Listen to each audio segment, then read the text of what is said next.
ఈరోజు మరి SMS YouTube ఛానల్ను ప్రారంభిస్తున్నటువంటి మన అన్నగారికి అలాగే గ్రామ పెద్దలందరూ కూడా హృదయపూర్వకమైనటువంటి నమస్కారాలు తెలియజేసుకుంటున్నాను.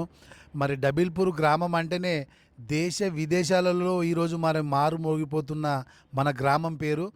ఆ గ్రామం పేరు మాగిమోగడానికి కారణం ఏంటంటే ఇక్కడ ఉన్నటువంటి దర్గా మన గురువుగారి ఆస్థానం కాబట్టి ఈ గురుగారి తోటి డబిల్పూర్ గ్రామం కూడా దేశ విదేశాలలో మరి ఇక్కడ శిష్యులు ఉన్నారు. మరి ఎన్నో యూట్యూబ్ ఛానల్లో కానీ ఫేస్బుక్లో కానీ ఇన్స్టాగ్రామ్లో కానీ ఈ యొక్క వార్తలు దేశ విదేశాలలో కూడా తిరుగుతున్నాయి. కాబట్టి మరి ఈ యొక్క దర్గా తోటి ఈ గ్రామంతో దర్గా కూడా ఒక మంచి సంబంధం ఉంది. కాబట్టి ఇక్కడ సహకరిస్తున్నటువంటి గ్రామ పెద్దలకి ప్రతి ఒక్కరికి నమస్కారం తెలియజేస్తూ మరి ఇలాగే మీరు ఈ గ్రామంలో ఉన్నటువంటి పెద్దలందరూ కూడా ఎల్లవేళలా ఈ యొక్క దర్గాకు మీరందరి సహాయ సహకారాలు అందిస్తారని మనస్ఫూర్తిగా కోరుకుంటున్నాను.